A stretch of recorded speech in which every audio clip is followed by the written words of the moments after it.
ही आहे Facebook marketplace fraud seller Anuja Patil. मी हिच्याकडून प्रोजेक्टर मागवला होता, पण प्रोजेक्टरच्या जागी कसली मॉस्किटोची मशीन आली.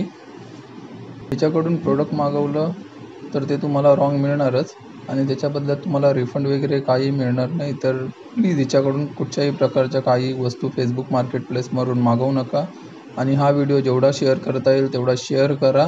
थँक्यू.